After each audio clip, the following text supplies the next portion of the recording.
প্রকারের বিচারক সম্প্রদায় হবে জান্নাতি, আর 2 প্রকারের বিচারকরা হবে জাহান্নামী।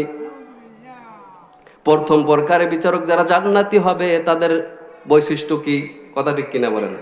তাদের বৈশিষ্ট্য হলো যারা ন্যায়সঙ্গতভাবে সঠিকভাবে বিচার ফায়সালা করে, এরকম বিচারক সম্প্রদায় তারা হবে জান্নাতি, বলি সুবহানাল্লাহ। আর 2 প্রকারের বিচারক যারা জাহান্নামী হবে তাদের বৈশিষ্ট্য কি? তাদের বৈশিষ্ট্য হইল 1 নম্বরে যারা ন্যায়ের বিপরীত অন্যায়ভাবে বিচার ফায়সালা করে তারা হবে জাহান্নামী, ন্যায়ভাবে বিচার ফায়সালা করে না। আর 2 নম্বরে যে বিচারক জাহান্নামী হবে তাদের বৈশিষ্ট্য হলো যারা ন্যায় অন্যায় কিছু তালাশ না করেই অজ্ঞতাবশত আন্দাজ করে ফায়সালা করে দেয়, এই বিচারক সম্প্রদায় জাহান্নামী হবে। কথা ঠিক কিনা বলেন? আছে না, সমাজে আছে না?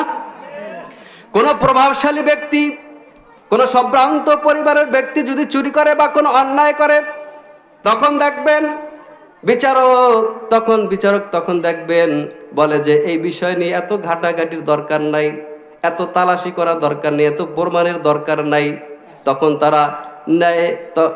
তখন তারা যাচাই বাছাই না করে, তালাশ না করে অজ্ঞতাবশত আন্দাজ করে ফায়সালা দিয়ে দেয়। কথা ঠিক কিনা বলেন? আর যদি কোনো অসহায় ব্যক্তি, গরিব মানুষ যদি কোনো অন্যায় করে, তার কোনো শাস্তির সীমা রেখা থাকে না। কথা ঠিক কিনা বলেন? সমাজে চলতেছে কিনা বলেন? বুখারীর লম্বা একটা হাদিস, খেয়াল করে শুনবেন। আল্লাহ নবী সাল্লাল্লাহু, সব হাদিস থেকে বলতেছি কিন্তু বারাই একটা কথা বলতেছি না। বুখারীর লম্বা হাদিস, আল্লাহ নবী সাল্লাল্লাহু আলাইহি ওয়াসাল্লাম যখন মক্কা বিজয় করলেন, মক্কা বিজয়ের সময় এক সম্ভ্রান্ত পরিবারের এক নারী চুরি করছে। কি করছে? ন্যায় বিচার কাকে বলে, ইনসাফ কাকে বলে, তার দৃষ্টান্ত দেখেন আল্লাহ নবী তিনি কি করছেন। দেখেন, মক্কা বিজয়ের সময় এক সম্ভ্রান্ত পরিবারের নারী চুরি করেছে। চুরি করার পর আল্লাহ রাসূল সবকিছু শুনে মিলে তিনি রায় দিলেন, সিদ্ধান্ত নির্ধারণ করলেন তার হাত কাটার। তখন সেই সম্ভ্রান্ত পরিবারের নারীর আত্মীয় স্বজনরা তারা তালাশ করতে লাগলো, তদবির করতে লাগলো, এই বিধান, এই যে শাস্তি নির্ধারণ করেছে এটা একটু কমিয়ে আনা যায় কিনা। তারা একটু তদবির করতে লাগলো, তারা পেরেশান হয়ে গেছে সেই নারীর পরিবার পরিজনরা। তখন তারা খুঁজে খুঁজে তালাশ করে বের করলো আল্লাহ রাসূলের পালক পুত্র যায়েদ ইবনে হারিসের সন্তান আবু ওসামাকে। কথা খেয়াল করেন, খেয়াল করলে বুঝে আসবে, বুঝে আসলে আমলে আসবে ইনশাআল্লাহ। কথা ঠিক কিনা বলেন? তখন তারা খুঁজে খুঁজে কাকে বের করলো? আল্লাহ রাসূলের পালক পুত্র কে? যায়েদ ইবনে হারিস, তার সন্তান আবু ওসামাকে। এই আবু ওসামাকে আল্লাহ রাসূল সাল্লাল্লাহু আলাইহি সাল্লাম প্রচন্ড মহব্বত করতেন, প্রচন্ড ভালোবাসতেন। এজন্য তাদের ধারণা হইল যে যাকে ভালোবাসে তার প্রতি সে দুর্বল থাকে। কথা বুঝাইতে পারি না? দুনিয়ার দেখা দৃষ্টিতে যে যাকে মহব্বত করে তার প্রতি সে দুর্বল থাকে। তার মানে হলো তার পরিবার পরিজনরা মনে করলো আবু ওসামাকে যেহেতু আল্লাহ রাসূল প্রচন্ড মহব্বত করে, এই ব্যক্তি যদি, এই আবু ওসামা যদি আল্লাহ রাসূলের নিকট যদি সুপারিশ করে, হয়তো বা হাত কাটা থেকে কমিয়ে আনা যাবে। তখন সেই নারীর পরিবার পরিজনরা, আত্মীয় স্বজনরা আবু ওসামার কাছে চলে আসলো। চলে আসার পর সে আবু ওসামাকে বলল, হে আবু ওসামা, আল্লাহ রাসূল তো তোমাকে অনেক মহব্বত করেন, অনেক ভালোবাসেন। তুমি যে নারীর ব্যাপারে সিদ্ধান্ত গ্রহণ করছে আল্লাহ রাসূল হাত কাটার, তার ব্যাপারে তুমি সুপারিশ করবে যেন আল্লাহ রাসূল তার শাস্তিটা কমিয়ে আনে। এই কথা বলার পরে আবু ওসামা আল্লাহ রাসূলের নিকট গেল। যাওয়ার পরে আল্লাহ রাসূলকে বলল, হে দাদা যান। কি হয়? আবু ওসামার কি হয়? কি হয়? আর জোরে বলেন। দাদা হয়। কথা ঠিক আছে? আল্লাহ রাসূল কি হয়? হ্যাঁ, মুখস্থ করে যাইতে হবে এখান থেকে ইনশাআল্লাহ।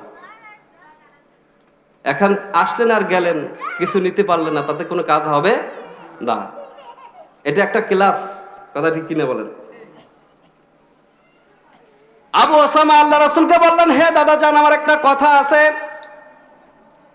তখন আল্লাহ রাসূল সাল্লাল্লাহু আলাইহি সাল্লাম তিনি বললেন, তোমার কি কথা বলো? তখন আবু ওসামা বলল, হে দাদাজান, আপনি যে নারীর ব্যাপারে হাত কাটার সিদ্ধান্ত গ্রহণ করেছেন, এই সিদ্ধান্তটাকে একটু কমিয়ে আনা যায় না? আল্লাহ রাসূল সাল্লাল্লাহু আলাইহি সাল্লাম চেহারা লাল হয়ে গেল, চেহারার মধ্যে লালিমা এসে গেল। তার মানে হলো আল্লাহ রাসূল সাল্লাল্লাহু আলাইহি সাল্লাম যখন রাগ করতেন তার চেহারা মোবারক লাল হয়ে যাইতো। কথা ঠিক কিনা বলেন? তখন আল্লাহ রাসূল রাগের সাথে বললেন, হে আবু ওসামা, তোমার কত বড় সাহস! আল্লাহর বিধানের ব্যাপারে তুমি কথা বলতে আসছো, আল্লাহর বিধান তুমি নির্ধারিত বিধান তুমি তা কমিয়ে আনার জন্য সুপারিশ করতেছো। তখন আল্লাহ রাসূল সাল্লাল্লাহু আলাইহি সাল্লাম হুজরা খানা থেকে বের হলেন। বের হওয়ার পর তিনি বুঝতে পারলেন সাহাবায়ে কেরামরা আমার কাছে আসতে সাহস পায় নাই, সুপারিশ করার সাহস পায় নাই। এজন্য সাহাবীরা এবং সেই নারীর পরিবার পরিজনরা আবু ওসামাকে সুপারিশ করার জন্য আমার নিকট পাঠিয়েছে। এটা বুঝতে পারলেন, একেবারে পরিষ্কার হয়ে গেল। তখন আল্লাহ রাসূল সাল্লাল্লাহু আলাইহি সাল্লাম সমস্ত সাহাবীর সামনে এবং সেই নারীর আত্মীয় স্বজনের সামনে তিনি ভাষণ দিলেন, ও আমার সাহাবীরা শোনো, এবং সেই নারীর পরিবার পরিজনরা তোমরা শোনো, আমি আল্লাহ তাআলার বিধানের ব্যাপারে একটু লেশ মাত্র কমিয়ে আনতে পারি না। আল্লাহি, আল্লাহর কসম, আজকে যদি আমার মেয়ে ফাতেমা, আমার কন্যা ফাতেমা যদি চুরি করত, তাইলে আমি আমার মেয়ের ফাতেমার হাত কেটে ফেলতাম, আল্লাহর বিধান বাস্তবায়ন করতাম। বলি সুবহানাল্লাহ। আজকে যদি এই নারী চুরি না করে যদি আজকে আমার মেয়ে বা ফাতেমা চুরি করত, আমি হাত কেটে ফেলতাম, আল্লাহর বিধান আল্লাহর হুকুম আমি বাস্তবে রূপ দিতাম। বলি সুবহানাল্লাহ। দেখছেন, এটা সমস্ত বিচারক সম্প্রদায়ের জন্য শিক্ষা। কথা ঠিক কিনা বলেন? এটা আছে আজকে আজকে আছে, কোনোখানে নাই। স্বজন প্রীতি চলে। কথা ঠিক কিনা বলেন? স্বজন প্রীতি চলে। ইসলামে কোনো স্বজন প্রীতি নাই। ধনীদের জন্য যেই রকম বিচার, গরিবদের জন্য সেই রকম বিচার। কথা ঠিক কিনা বলেন? ইসলাম এমন একটা জীবন বিধান, কে ধনী কে গরিব এটা দেখে না। যে অন্যায় করবে সেই দোষী সাব্যস্ত হবে, সেই শাস্তি পাবে। কথা ঠিক কিনা বলে? আছে ইনসাফ? আছে? নাই। আজকে ধনীরা তো টাকা দিয়ে বিচার কিনে নেয়। কথা বুঝাইতে পারি নাই মনে হয় আপনাদের। কোন প্রভাবশালী টাকাওয়ালা ব্যক্তি যদি কোন অন্যায় করে, আগামীকাল বিচার হবে, বিচারকের কাছে রাত্রিবেলা যায়, যাই বলে, ভাই আমার তো অন্যায়, এটা তো আপনি জানেনই, কালকে বিচার করবেন। তখন পকেটের মধ্যে ইসমে আজম ঢুকাই দিয়ে বলে যে আমার অন্যায় তো আপনি জানেন, তারপর আমার দিকে একটু খেয়াল রাখেন, টাকা দিয়ে কিনে এনেছে। কথা ঠিক কিনা বলেন? এটাই তো চলতেছে। কথা ঠিক কিনা বলেন? এটা চলতেছে না? সম্মানিত ভাইরা, হযরত ওমর রাদিয়াল্লাহু তাআলা জামানার ঘটনা একটু খেয়াল করেন। সে যখন আমিরুল মুমিনিন হইলেন, তখন মিশর থেকে একটা লোক আসলো। খেয়াল করেন, কিন্তু খেয়াল করেন, মিশর থেকে একটা লোক আসলো। ওমর রাদিয়াল্লাহু তাআলা তখন আমিরুল মুমিনিন, তার কাছে বিচার নিয়া। মিশর থেকে একটা লোক আসলো, তার কাছে বিচার নিয়ে তিনি বললেন, হে আমিরুল মুমিনিন, আমি মিশর থেকে আসছি একটা বিচার পাওয়ার জন্য। কি সেই বিচার? আপনার গভর্নর, মিশরের গভর্নর আমর ইবনুল আস এর সন্তানের সাথে আমি প্রতিযোগিতায় অংশগ্রহণ করছি। কথা বুঝিতে পারি না। আপনার গভর্নর, আপনার নিয়োগ দেওয়া গভর্নর, মিশরের গভর্নর এর সন্তানের সাথে আমি প্রতিযোগিতায় অংশগ্রহণ করেছি। প্রতিযোগিতায় অংশগ্রহণ করার পর আমি আল্লাহর রহমতে ফার্স্ট হয়ে গেছি। বলি সুবহানাল্লাহ। কি হয়ে গেছি? ফার্স্ট হয়ে গেছি। কিন্তু ফার্স্ট হওয়ার কারণে সে আমর ইবনুল আসের সন্তান, সে আমাকে চাবুক মেরেছে, বলেছে আমি সম্ভ্রান্ত পরিবারের সন্তান, আমার বাবা মিশরের গভর্নর, তুই কেন ফার্স্ট হইলি, আমাকে কেন ফেল করে দিলি? এটা আমার কি অন্যায়, আমি বিচার চাই। সাথে সাথে ওমর রাদিয়াল্লাহু তাআলা চিঠি লিখলেন মিশরের গভর্নরের কাছে। যে আমার চিঠি পাওয়া মাত্রই, হে আমর ইবনুল আস, আপনার সন্তানকে নিয়ে আপনি চলে আসবেন, আর দেরি করবেন না। চিঠির মধ্যে কোনো কারণ উল্লেখ করে নাই, এই জন্য আনবেন, সাথে সাথে আপনার সন্তানকে নিয়ে আসবেন। কিন্তু কিসের কারণে আসবেন কোনো কারণ উল্লেখ করে নাই। চিঠি পাওয়া মাত্রই মিশরের গভর্নর আমর ইবনুল আস তার সন্তানকে নিয়ে রওনা দিল মদিনায়। রওনা হওয়ার পরে, চলে আসার পরে, তখন সেই সাধারণ মানুষ যে অংশগ্রহণ করেছে, ফার্স্ট হয়েছে, তাকে চাবুক দিয়া ওমর রাদিয়াল্লাহু তাআলা আনহু বললেন, আপনাকে যেইভাবে আঘাত করেছে, এই চাবুক দিয়া এই মিশরের গভর্নরের সন্তানকে আপনি আঘাত করেন বলে আল্লাহু আকবার। চিন্তা করেন, আল্লাহ রাসূলের সাহাবী আমরুল মুমিন ওমর রাদিয়াল্লাহু তাআলা আনহু ন্যায় বিচারের ক্ষেত্রে কি দৃষ্টান্ত পেশ করেছেন। দেখেন, ন্যায় বিচার প্রতিষ্ঠার জন্য সেই সুদূর মিশর থেকে চিঠির মাধ্যমে সাথে সাথে সেখান থেকে এনে ন্যায় বিচার প্রতিষ্ঠা করছে। কথা ঠিক কিনা বলে? এটা হলো আল্লাহ রাসূলের সাহাবীদের আদর্শ। কথা ঠিক কিনা বলেন? আপনি আমি হইলে এটা করতাম? এটা দেশের মধ্যে এটা চলে না। আল্লাহ নবী সাল্লাল্লাহু আলাইহি সাল্লাম তিনি বলেন, হে আমার সাহাবাদের দল, তোমাদের পূর্বে যারা ধ্বংস হয়েছিল, তারা ধ্বংস হওয়ার কারণ হলো যে তারা সম্ভ্রান্ত প্রভাবশালী লোক যদি চুরি করত, তাদেরকে ছেড়ে দিত। কথা বুঝাইতে পারি না। আল্লাহ রাসূল সাল্লাল্লাহু আলাইহি সাল্লাম সাহাবাদেরকে বলতেছেন, ও আমার সাহাবীরা শোনো, তোমাদের পূর্বে যারা ধ্বংস হয়েছে তার ধ্বংস হওয়ার কারণ হলো কোনো সম্ভ্রান্ত পরিবারের লোকেরা যদি চুরি করত, প্রভাবশালী লোক যদি চুরি করত, তার শাস্তি হতো না, তাকে ছেড়ে দিত। গরিব অসহায় মানুষ যদি কোনো অন্যায় করত, শাস্তি প্রয়োগ করা হইতো। সেটাই তো চলতেছে। কথা ঠিক কিনা বলেন? সম্মানিত ভাইরা, জুলুম কত বড় অন্যায় একটু খেয়াল করেন। মদিনার আরো একটি ঘটনা, এক মাছ শিকারী মাছ শিকার করেছে। কি করছে? মাছ শিকার করেছে। মাছ শিকার করার পর সে নিয়ত করেছে এই মাছটা নিয়ে তার পরিবারে ফিরে যাবে, তার অসহায় বিবি এবং সন্তানদেরকে নিয়ে রান্না করে খাবেন। কিন্তু প্রতিমধ্যে এক জালিম বাদশার সাথে দেখা। তখন সে জালিম বাদশাহ বলল, এই মাছটা তুমি কোথায় নিয়ে যাচ্ছ? কয়, আমি সারাদিন শিকার করে কোনো মাছ পাই না, দিনের শেষে এই মাছটি পেয়েছি, আমার মনে খুব আনন্দ, আমি বাসায় নিয়ে যাব, পরিবারে নিয়ে যাব, আমার অসহায় স্ত্রী সন্তানদেরকে নিয়ে খাবো। তখন সেই জালিম বাদশাহ বলল, এই মাছটা তো আমার পছন্দ হয়েছে।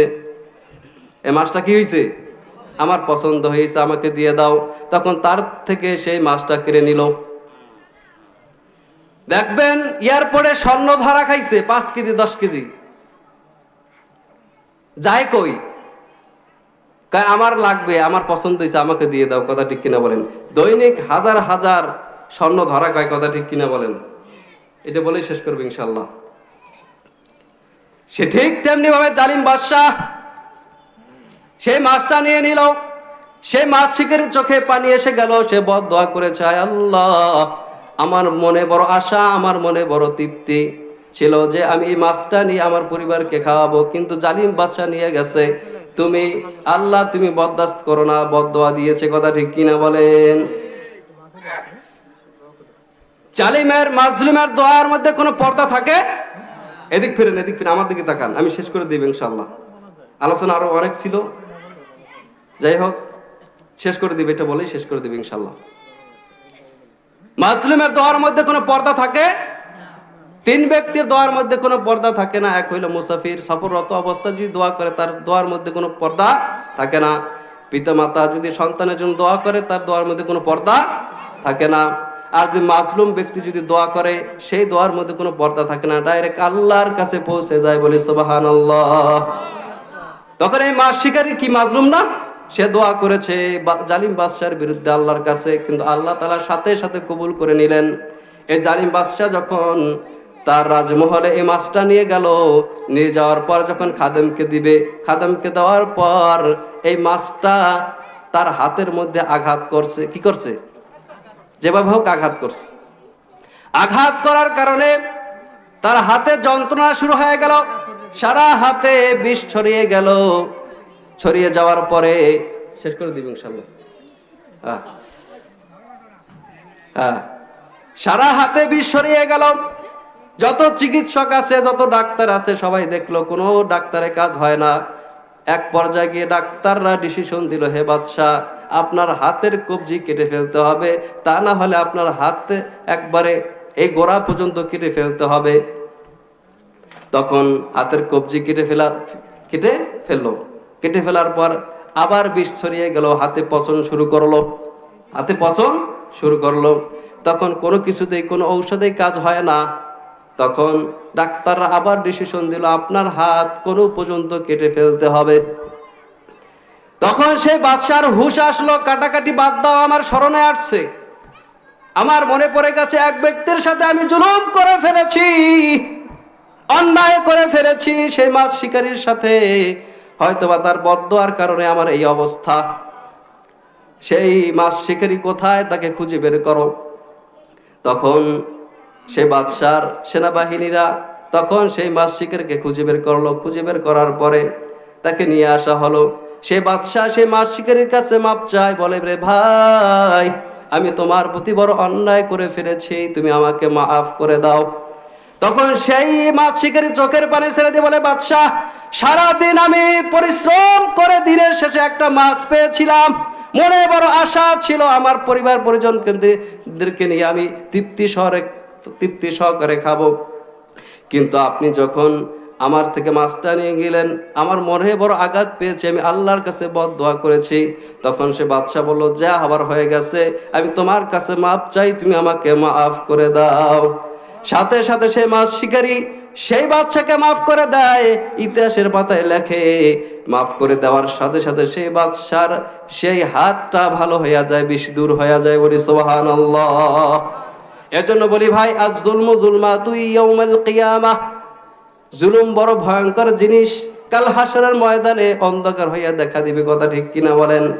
যে জুলুম করে আর মাজলুম ব্যক্তি যদি তার জন্য বদদোয়া করে, কারো প্রতি যদি আপনার বেইনসাফি হয়ে যায়, বেইনসাফি করেন, জুলুম করেন, সেই মাজলুম ব্যক্তি যদি দোয়া করে, এহকালে পরকালে কোনো কালেই আপনার কোনো নিস্তার নাই। কথা ঠিক কিনা বলেন? এজন্য আপনার আমার সকল ক্ষেত্রে, পরিবার থেকে শুরু করে একবারে সামাজিক জীবন, রাষ্ট্রীয় জীবন, আন্তর্জাতিক জীবনের মধ্যে সব ক্ষেত্রে ন্যায় বিচার করা লাগবে। কথা ঠিক কিনা বলেন? কারো প্রতি যেন বেইনসাফি না হয়। আল্লাহ পাক রব্বুল আলামিন আমাদের সকলকে আমল করার তৌফিক দান করুক। সকল বলেন আমিন। আর জোরে বলেন আমিন। আসসালামু আলাইকুম ওয়া রাহমাতুল্লাহ।